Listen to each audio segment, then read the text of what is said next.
Hashtag psychotherapy unfogged with Mark Fielding.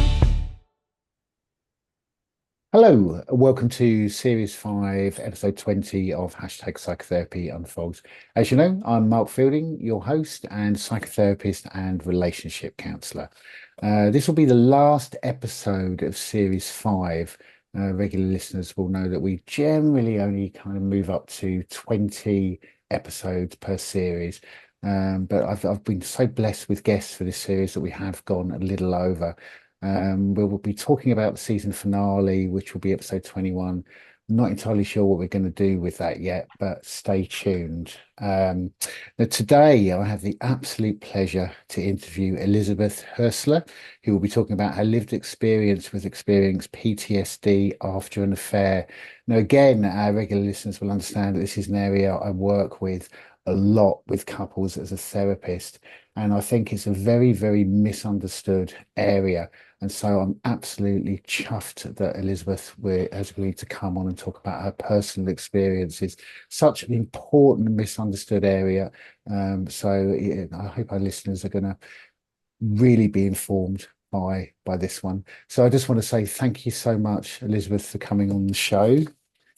I'm Absolute also pleasure. just gonna, I mean, by way of introduction, I'm just going to read something that Elizabeth sent me actually. So obviously today we're joined by Australian communications and crisis management expert, Sydney's Elizabeth Heusler, as she talks about communications and mental health. Understanding that people with mental health issues will often be unable to articulate their needs or describe what they are going through is a starting point for communications around mental health. Elizabeth speaks from her lived experience of years with chronic post-traumatic stress disorder, as well as how she assists her clients who are often in the midst of a professional and personal crisis to safely navigate through dark and turbulent times. Mid-crisis, in the eye of the storm, you've often lost your grasp on reality and barely know what's going on yourself. When you are blindsided, there are often no words.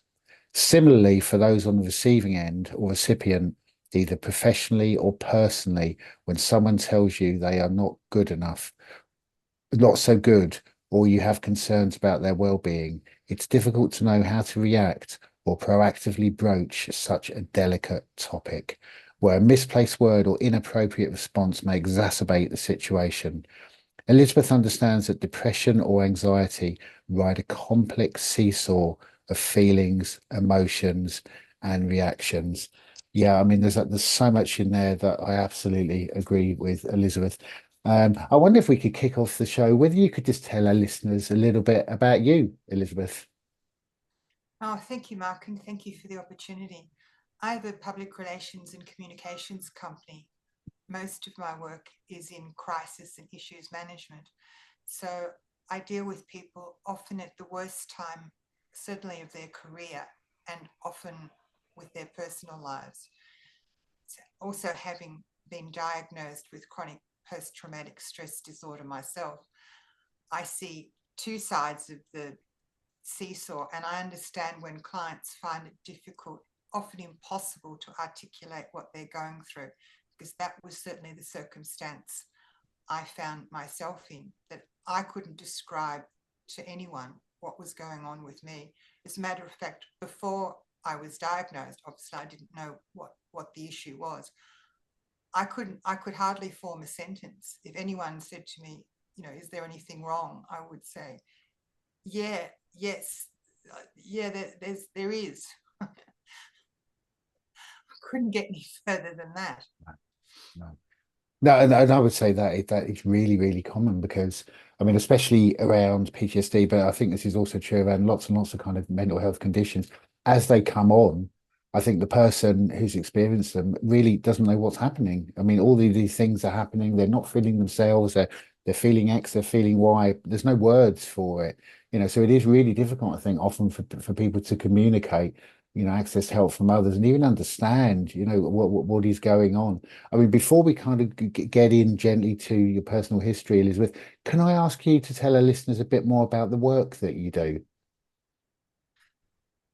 Certainly. Well, my clients normally come to me at a difficult time. They've often had a problem in their business. They're being surrounded by media. So you can imagine you're having a difficult time. You're being surrounded by media. You're out of your comfort zone. You're out of your area of expertise.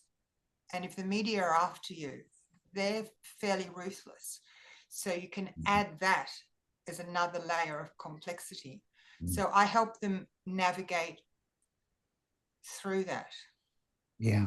Yeah, I mean, goodness me, I mean, people experiencing all sorts of trauma, and then with the eye, often the judgmental, unpleasant eye of the media shining on them. It Yes. just, yeah, it just must exacerbate whatever is going on.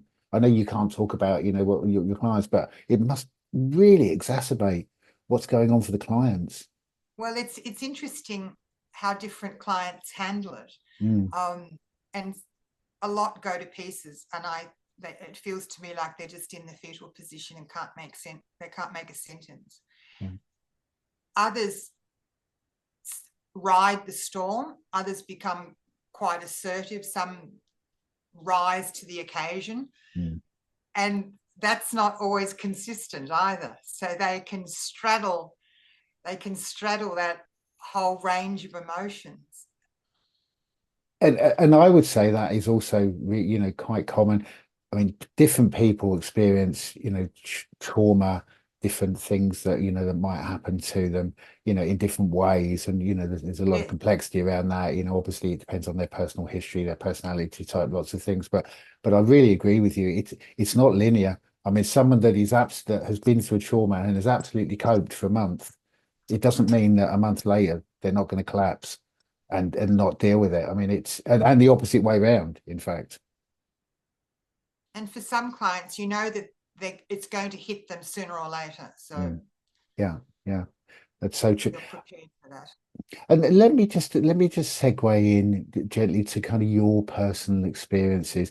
I mean, can you tell? I mean, just as much as you're happy to, Elizabeth, tell our listeners around the events that led up to your diagnosis of PTSD. What happened? My partner at the time, on the 12th of December, out of the blue at 6 o'clock in the afternoon, said to me, "I can't stand you or your approach to mental health. I don't want anything more to do with you." And that was the end of the relationship. That sentence was the sentence that, in both terms of the word sentence, that caused my post-traumatic stress disorder. It was a sentence in both ways that I couldn't let go of. The sentence haunted me 24/7, day and night. It was as though there's a bright light where that sentence shone on me 24/7. I couldn't even process the thought. Now I can say, well, that doesn't make sense. It's not an area you know anything about. I will add that it was an area that he understood well. It was proactive. It was deliberate. It was considered to cause me as much damage as it did. So I went to a therapist. I couldn't even articulate what was going on with me to the therapist. I couldn't open my mouth. I couldn't eat an apple. I could drink liquids, but I couldn't open my mouth enough to eat an apple. I thought I had grown rocks in my stomach. I was quite genuine about the rocks growing in my stomach. I went to the GP and told the GP I had rocks growing in my stomach, and she sent me off to a specialist to test for the rocks, which they didn't find, and they did all sorts of tests. There was no rocks. I couldn't literally. A lot of people say they couldn't breathe, but I couldn't understand why I couldn't breathe. And I remember I would say to myself, "You know how this goes: in, out, breathe in, breathe out." And I thought, why can't I get the breathing in, breathing out going right anymore? So at a very, very basic level of just putting one foot in front of the other, and breathing, eating, sleeping, all those things were lost to me. And it was quite some time before my therapist mentioned post-traumatic stress disorder. I think it was probably about a year later. And he said it in a way sort of just in passing. And I didn't take it on board, and he didn't make much of a fuss about it, and things went on. And then he had to write it down on a form for something or other. And I saw it on the form and I thought, goodness, chronic post-traumatic stress disorder, anxiety, depression, suicide ideation. Oh, goodness, that's terrible. And I still didn't really apply it to myself. I just thought, wow, it's terrible. Yeah. And at the time I was having, panic attacks, and I always carried a paper bag so I could go off to a side street or something and breathe into a paper bag. And it was only sometime later I said to my therapist, this post-traumatic stress disorder. I said, I see. I assumed he'd had to write it for some assessment or something. Yeah. I said, look, I've read about it, and that happens to people in war, and people who had terrible experiences like that. And I said, that's not me. I said, my partner had an affair and dumped me. I said, that's what happened to me. I said, I haven't been in a war zone or anything, nothing like that. And he said, yes, that's your war zone. And he said, furthermore, you didn't choose your war zone like a soldier would. The war came to you and it was foisted upon you. And to be honest, that was a whole new level of trauma for me again. Because I thought, oh, is that what I have? And, we're a good year in. And that was when I started having EMDR, which you'll obviously tell your listeners a little bit more about. Yeah. And when my, what is it? Rapid eye movement. I'm reading it. Eye movement, I was going to read it too. And reprocessing. Yeah, I can never remember what it is. Yeah. I know it's not a handy acronym. It's not. Eye movement reprocessing. Yeah. And desensitization. Desensitization. That's it. Yeah. And that sounded like complete hocus pocus to me. And he said, yes, you relive you go over that sentence, the sentence that I couldn't get rid of, when he said, I can no longer stand your approach to mental health. I said, so I come in here every week and pay you to relive that sentence that I can't get rid of. And he said, yes, that's it. And I thought, I'm definitely not doing that. Because bear in mind, I was howling, not just crying, I was howling spontaneously. Yeah. All the time. Yeah.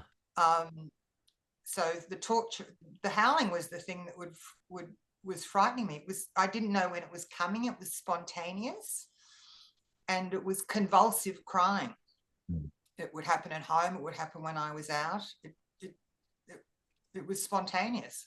It was almost like vomiting. You couldn't control it. I remember one day I was swimming and I just came out of the pool. One minute I was fine, and the other minute I had to rush to the bathroom because I was crying so much. Yeah. Yeah. So the idea of rapid eye movement desensitization, hocus pocus, I resisted that for a really long time, until eventually he wore me down. It's not an enjoyable process. But in the end, I did lose that sentence. It was like it was going around and around in my head, like a kind of an advertisement. Yeah. Yeah. Like a surtitle at a film show. So I think it took 6 to 8 months to get rid of that sentence going around in my head. Yeah, and then I mean, just to jump in with the EMDR, yeah, I mean, it does. I mean, I don't provide EMDR in my work, but I have had EMDR, and and yeah, and I was the same really. I thought, how on earth can this work? It just seems really, really bizarre. But I found it to be extremely effective as well. And I guess with the with that sentence going round and round in your head, yeah, it is the sentence, but it's like the sentence is the doorway to all of the associations behind it, isn't it? I mean, it's a sentence that your mind is focusing on, but it's pulling in all of the pain and all of the experiences behind. Yeah. And I guess with the EMDR, it helps you process the whole complex, if you like, doesn't it? I mean, so you were pretty surprised it worked, really, the EMDR. Completely. Yeah. I didn't want, I resisted it. Mm. The way he pitched it to me, it didn't sound like a good thing at all. Mm. Like, oh yes, I'm traumatized. Let's relive that moment over and Mm. over again. Mm. Yeah. Yeah. So Yeah. he made, I got there kicking and screaming, Mm.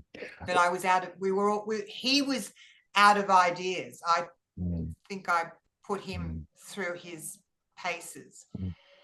because he couldn't really understand. He didn't give me an understanding either. I mean, neither.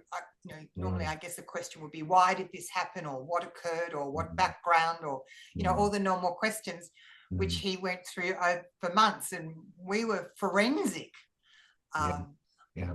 about it. Neither of us could understand why this has happened, why it had happened, and again, it was. I did understand it, but I couldn't articulate it, or that part of my brain couldn't No. access it. And it was No. only much later, I think it was a good year or so, when my brain actually accessed that Mm. my ex had been having an affair. Mm. But that was not a logical or quick connection for me. I couldn't make any connections Mm. until about, as I say, a good year and a half Mm. Mm. in. You just lose that cognition to process it. And it was because it was all over Facebook, which I saw, but I still couldn't join the dots, even though it was staring at me in No. Facebook. No. Yeah. And So that, I guess that yeah. goes back to my theme of communication. Mm. Your communication cognition, which you would normally be able to give some sort of a rationale, Mm. um, I couldn't give any rationale. And I think it was probably a good, probably about 3 years later, when I can put it in this sort of a box Mm. and explain a beginning, a middle, and an end. I still see Yes. my therapist Yeah. regularly because Yeah. it's all still there, admittedly. But putting it into I mean, this sounds like a throwaway comment, really, because this can take people years, but putting it into the story of you, I guess that is part of the processing. You're able to look at it. It's still probably always going to be very painful, but I guess it brings a little bit of objectivity that's not there when I think you're in survivor mode and you're dealing day to day, with the trauma. I mean, when you're experiencing that host, that constellation of symptoms, Elizabeth, goodness me, it must be so confusing. It must be so confusing for you. It was frightening. Yeah, yeah, Things like when I was convinced I was growing rocks in my stomach, there was yeah, no doubt about it. When I would lie down, the rocks would settle to the back yeah, of my tummy. yeah, When I would stand up, the rocks would fall down. yeah. And my challenge every day was 1, 2, 3, 4. So that was to get from the bedroom to the bathroom to the kitchen. Mm. And my office was number 4 to get to the office. Mm. But often I would carry the rocks in my stomach with Mm. me Mm. because they hurt so much. Yeah. And even, as I said, even I went through specialists and x-rays trying to Mm.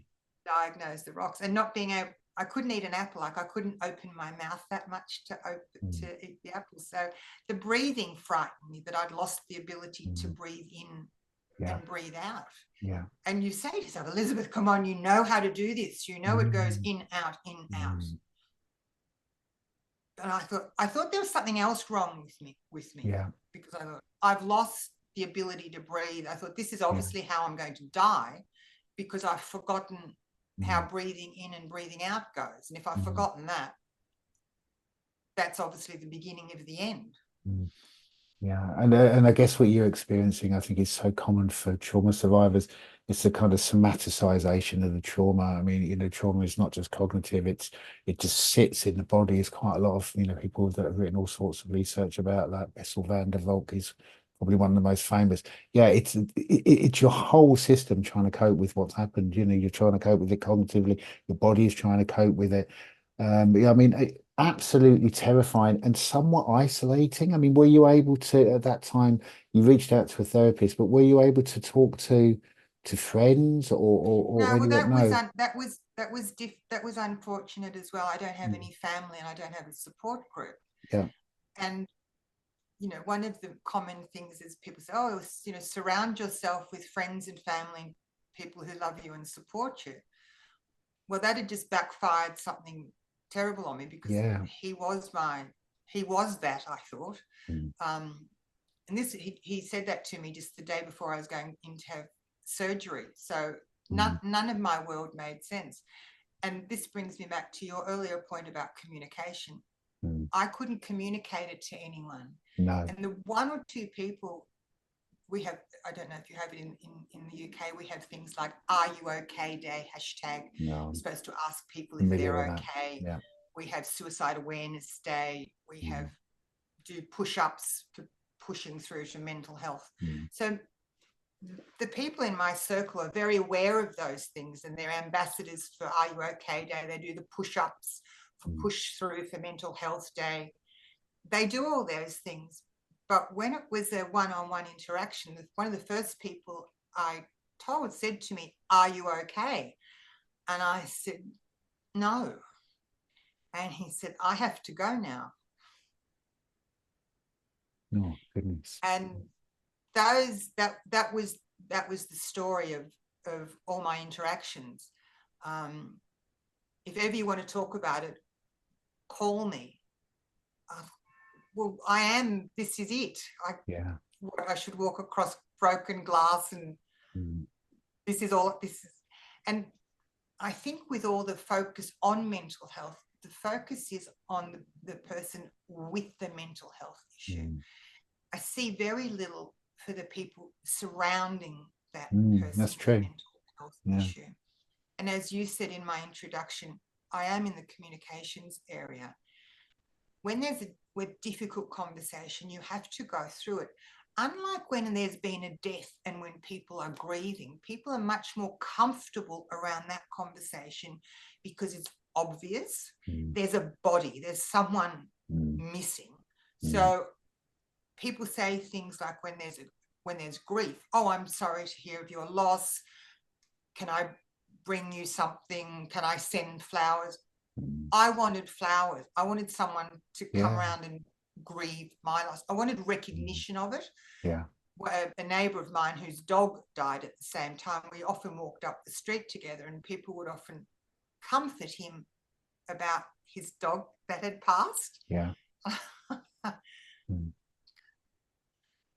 Because people that I don't think with recovery from an affair, this is why I think it's when I work with this a lot, Elizabeth, with people that have experienced, an affair, and I think it's so misunderstood. I mean, people might say unhelpful comments like, "Oh, well, you'll meet someone else, you'll meet someone else, or you'll just get through this." And people, and I think it's really, really not understood that people who have been on the receiving end of an affair experience PTSD, and this is really, really common. I mean, I would go as far to say that most people who experience an affair experience some element of PTSD. And when I say that, gently to clients, they just can't believe it. I mean, similarly to what you said when we talked in the pre-interview around people think PTSD is someone in a war zone.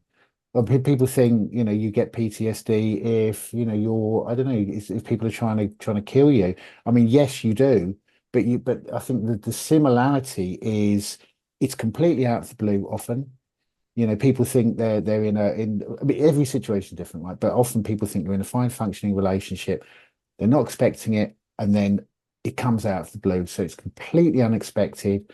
They're living their normal life, and then they start to experience a host of symptoms which are really, really overwhelming, which they've got no language for. They're also maybe trying to repair the relationship, or maybe they've left the relationship, depending on the couple. And this can go on for a considerable amount of time. I mean, PTSD, I mean, it's not a quick fix often, is Well, it? I'm 3 years, Yeah. 3 years into it. Yeah, I mean, it is, this is why I'm so glad to be able to interview you today, because this is, I think a lot of people that have experienced an affair, I think, need to hear, what happens. I mean, I mean, again, only as much as you're happy to talk about, but after finding out about the affair, what did you do cognitively? What was your experience around? I mean, people often will maybe just look back and think about, maybe the last few years that it was going on, and then try and transpose what was going on in their relationship with the new information around what was going on in the affair. I mean, again, just as much as you're happy to talk about, can I just ask what your processing of it was after finding out? Well, at the beginning, as I said, I couldn't process. I didn't join No. the dots up. No. Whilst I saw them on Facebook the same week as he said that to me, and I saw them having Christmas at the hotel where I booked for I saw all that, but I didn't know where to put it. No. And this is what my therapist and I sort of forensically, I wasn't even in the state where I could say, have I done anything wrong? Could I have different, better? I didn't have any of that. No. I just didn't have any of that. No.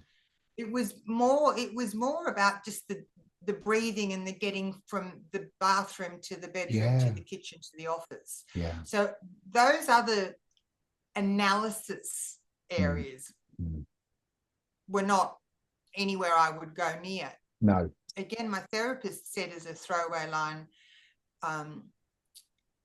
about covert narcissism, and I had a scant everyone gets called a narcissist at some stage. No, that's true. We all have some traits. But my therapist impressed that upon me, and I read up on that a lot. But I was still a good year and a half in before we had that conversation. And I read up on that.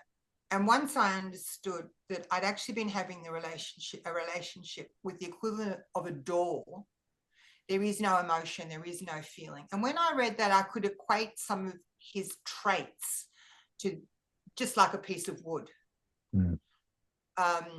And then I realized, well, there's nothing, you obviously know a lot about covert narcissism, but reading about that, and I read every book. I joined narcissist help groups. I had narcissist self-help Zoom meetings. If that was the only thing that helped. The more I read about particularly covert narcissism, because overtly he's very caring and completely fits the form. And then I thought, well, you don't have any expectations from a narcissist. So it's almost like saying I got hit on the head with a door. The door's not going to apologize to me. The door's life hasn't changed. No. The door hit someone else on the head before it hit me on the head. The door will probably hit someone else in the head after it's hit me on the head. So once I realized that I'd been in a relationship with the equivalent of a metal door, that helped me give it something, because we analyzed that him being like a metal door, that was it. So there was I never got to the stage of, oh, could it have been different, or could it have changed, or no, because I went straight to diagnosing his approach, and it was just textbook covert narcissism. Yeah, and I guess as with with narcissism generally, I mean, people that are narcissistic can be very, very, very engaging, very charismatic, but I guess really understanding that you'd been in a relationship with a covert narcissist kind of helped you heal, really, because I guess you could see there probably wasn't anything really you could have done, really, that it sat with him, and really. it's not even a healing. I would even go so far as to say there isn't a healing, Yeah. because Okay. this has been done to you deliberately, Yeah. overtly, Yeah. by someone who knew what they were doing. It was calculated. Yeah. Yeah. So you don't heal from that. You don't No. move on to another relationship at No. all. You just change. Your outlook changes. Your approach changes. Mm. You live with anxiety. You live with Mm. depression. You live with suicide ideation. Mm. So that your framework just Yeah. changes. Yeah. Yeah. And But I guess, reading up, yeah. Go ahead. reading on, reading to understand that, which I still belong to a few Mm. groups like that.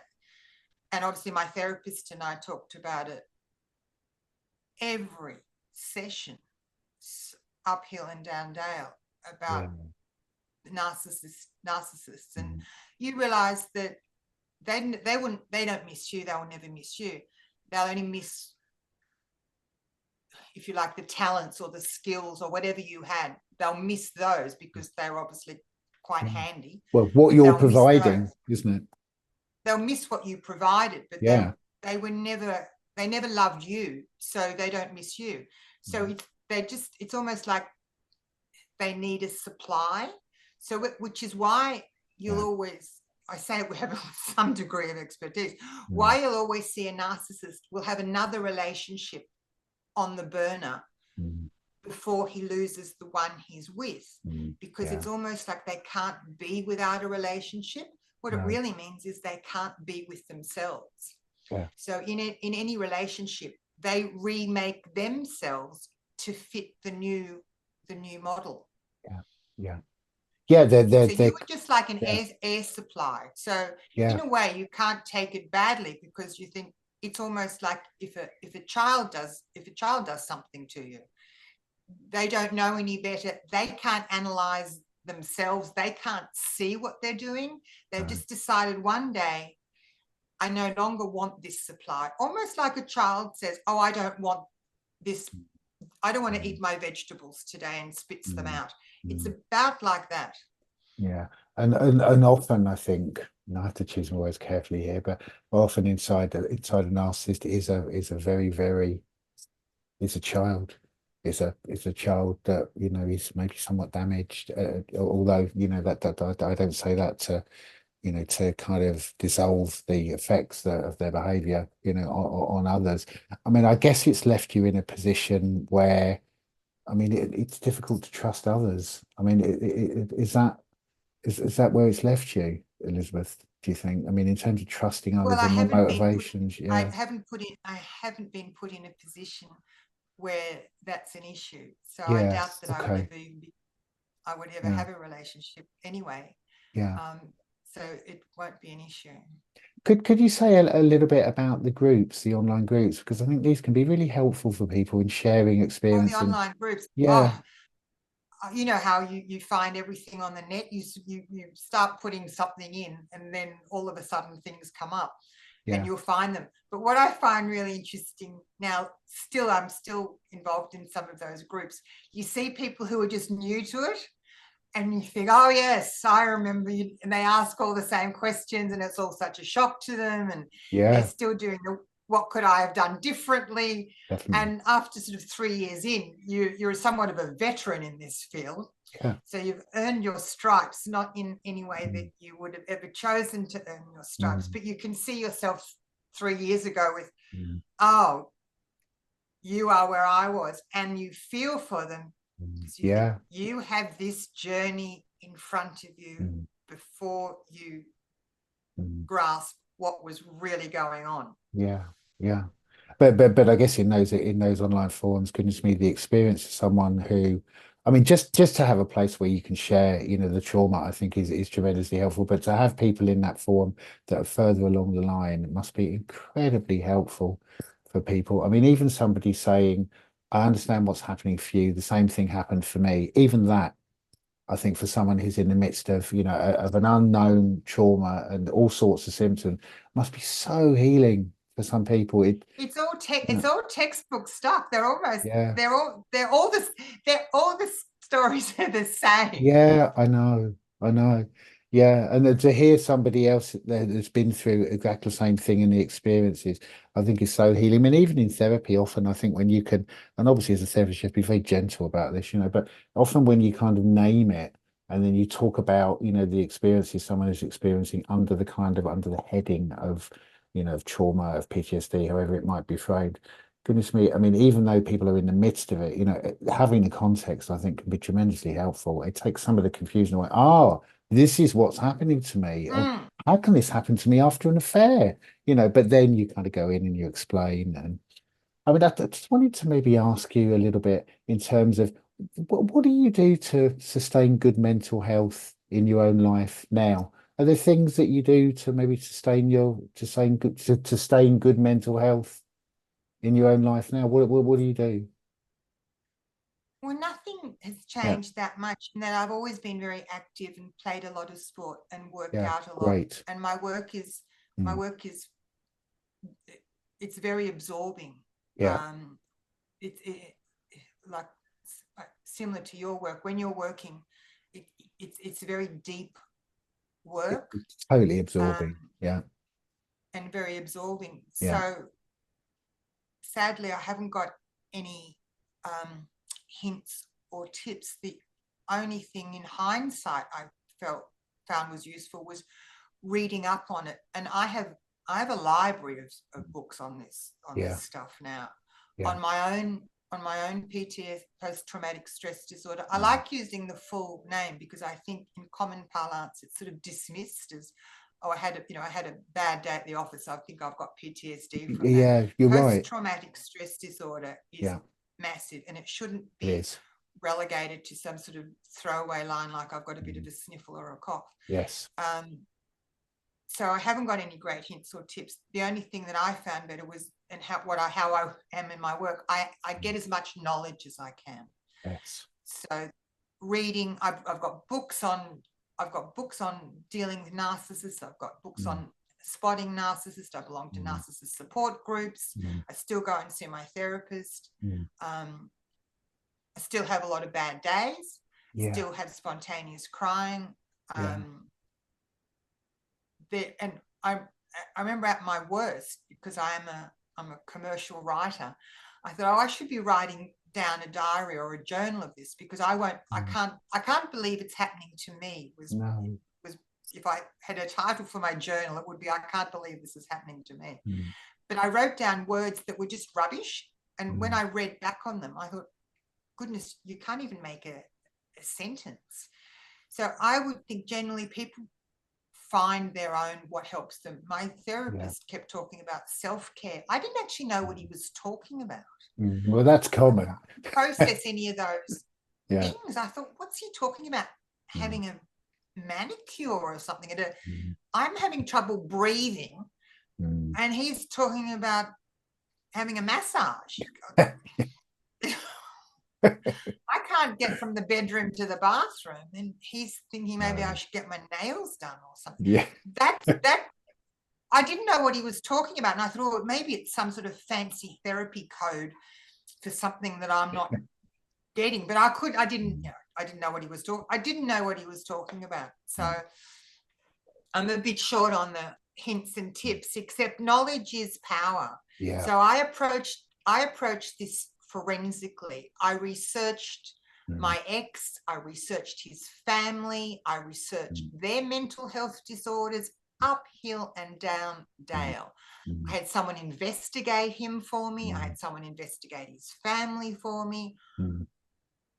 I had a lot of knowledge about what happened to him in his life, what happened to him and his family, their mental health struggles, which they've had. And again, went with that phrase that he said to me, which was the one that disturbed me. That didn't make sense because, if anything, I was naive to mental health. It's not an area I ever come across. But he's very experienced. And what the big takeaway with the narcissists, whatever they accuse you of, they've just told you that that's what they've done. So when he said, oh, that I'd had an affair or something, he had no reason to ever think that. But of course, he would just told me that he'd had one. So when he told me that he didn't like the way my approach to mental health, what he was saying, because there's complex mental health in his own family, that he doesn't like his approach to his family's mental health. But all that was the journey of understanding about the narcissist and the covert narcissist, and what a really, really horrible, you'll know the right word more than me, but what a horrible affliction that is for anyone to have, because like a killer, they will just indiscriminately wipe you out in their wake. And I was just in the wrong place at the wrong time, because it was that shot was designed to hit me and designed to hurt me. I mean, absolutely. And I guess the taking more, finding out more, learning more, and also I mean, I have to reference the fact you work out the physical. I mean, for me, as our listeners will know, I talk about endlessly on the show, physical exercise, whatever that is, a walk, working out, I don't know, 10K, it's the best thing for me for mental health, depending on someone's ability to actually do the exercise. But I think it's it's the best thing for mental health. Elizabeth, this has gone really quickly. I'm conscious of not taking any more of your time, but could I just ask you as a final question, is there anything that you would like to say that I've not given you the opportunity to today? You've given me a great opportunity, Mark. What I do want to say from a communication point of view is not around the person, it's the other side. So when someone says they're not okay or anything, you have to realize that you have to step up, you have to step forward, you have to step into the fray and say, I asked people to have coffee with me. I didn't say have coffee with me because I'm falling apart. I just said, could we go for coffee, please? And people would say, oh, look, I'm really busy at the moment. I'll come back to you when I've got time. That would kill me. That would push me back weeks. Yes, and then it would take me weeks before I could say it again. Oh, can we have coffee sometime? Yeah. So what I've always done, because I'm very keen on a cup of coffee, so when anyone even reaches out to you in a tiny way and says some little phrase like, "Oh, could we catch up, please?" or "Can we talk about you?" That's it. That's them running. That's them raising the flag up the flagpole, because that's all they've got. And someone said, oh, if you ever want to talk about it, ring me. I go, no, that's not going to happen. No. You have to seek it out and just sit there. You don't have to do anything. Just sit there. No. Drink the coffee. Yeah. That's it. That's my only thought to leave you with. Go drink the coffee.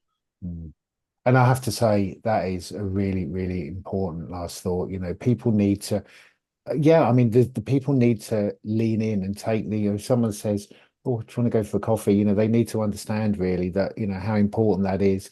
And I guess when they go for the coffee, they also don't have to fix it. They can't fix it, but they also don't have to fix it. Just enabling a person to talk about what's happened and providing empathy and a safe space is enough. And people need to see. Not even that far. Just say yes to the coffee. Don't say no to the coffee or I haven't got time. Say, I would love to have coffee.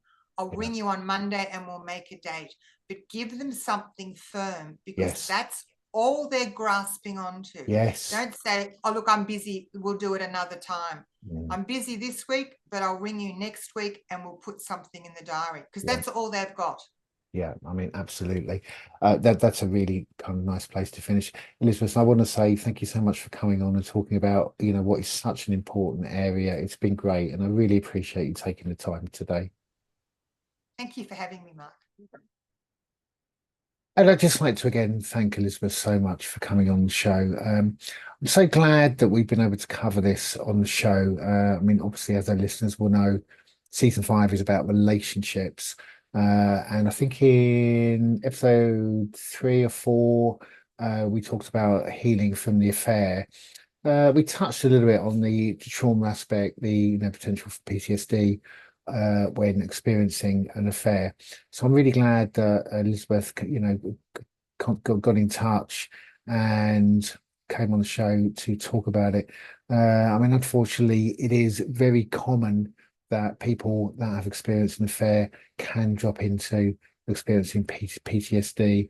Lots of complex reasons for that. One of them we talked about was that, often it's completely unexpected and out of the blue. There's no preparation. Somebody can be in their life, being very, very centered in their relationship, and then find out that their partner is having an affair. And obviously, affairs are not always that way. But often with trauma, if there's no preparation, if we don't know what's coming, the propensities for PTSD are more. I mean, there's a lot of complexity in it, too much complexity really to go into at this point. But it was really, really great for Elizabeth to talk about it and her experiences with it. Because I think often people that experience these kind of symptoms after finding out about an affair, they just don't understand what's going on for them. They think there's something wrong with them. They think they're going mad. You know, they just. I mean, often if there's never been any kind of experience really with mental health, people can just become very, very confused as to what is going on. And symptoms of PTSD, it can be incredibly difficult to deal with. Things like flashbacks, things like preoccupation, things like hypervigilance for threat, nervous system, being in survival mode, being in fight or flight with everything that entails. It can have an enormous effect. I follow the Gottmans. The Gottmans are two American psychologists that write quite a lot about this in their model of couples counselling. And I would, urge any of our listeners who want to read more, maybe to check out some of the information on the Gottman site. There's quite a lot of really, really useful information, and lots of people that trade in the Gottman method write blogs. There's a lot of information out there. I'm also very conscious that we've come to the end of the series almost. I did say previously we were going to have one more show, but unfortunately I was meant to be interviewing Ijeoma, and we were going to be talking about survivors of sexual and gender-based trauma. I mean, that is a very, very important interview, but unfortunately the connection, we tried last week and the connection wasn't good enough for us to have the show. So what we're going to do is pick up that interview when the connection is likely to be a little bit better, and that will be in series 6. Series. I'm losing track of how many series we've done. So we're going to pick that up in the next series. We still have one more episode to go. Joe and I are still deciding what we're going to do with the season finale. It may well be that Joe and I just sit down and do an afterburn of the current series and have a look at the shows and talk in more depth around the shows and some of the brilliant guests we've had on. So that'll be the next couple of weeks. Then I'm going to take a break for a few weeks, and then at the end of August, I'm interviewing a previous TEDx speaker who's going to be talking about her experiences with grief. That is likely to be the first episode of our next series, and really, it's going to be a really moving interview. But a really, really good interview and a good way to start the show. We've talked a lot about loss actually on this series, and looking back over some of the other series, we've had guests who have been very kind to come on and talk about their experiences with loss. Again, such an important area, one that often is not spoken about.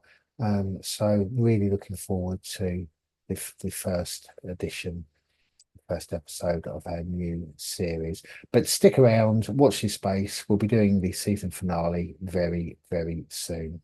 It's been a great series. I can't believe we've got through 20 episodes. It just seems to have flown, really. I mean, as I always say, I get to speak to so many inspirational people on the show. It's an absolute joy. And also, as I always say, if you're enjoying the show, and you want to watch the video, please check out YouTube, Mark Fielding. I've got the current series and a few episodes of season 4 on that YouTube channel. Doesn't do as well as the audio, although some of our numbers are slightly picking up on it. So if you do want to see the videos, then please do check out YouTube, #Psychotherapy Unfogged and Mark fielding. And I just wanted to thank you all for listening. Please make comments, please like, please subscribe. It's really important in so many ways. If you like the show, that you subscribe. And just as I always say at the end of the show, look after yourselves, look after each other, and look after the planet. And I'll see you really soon for the season finale. Thanks for listening.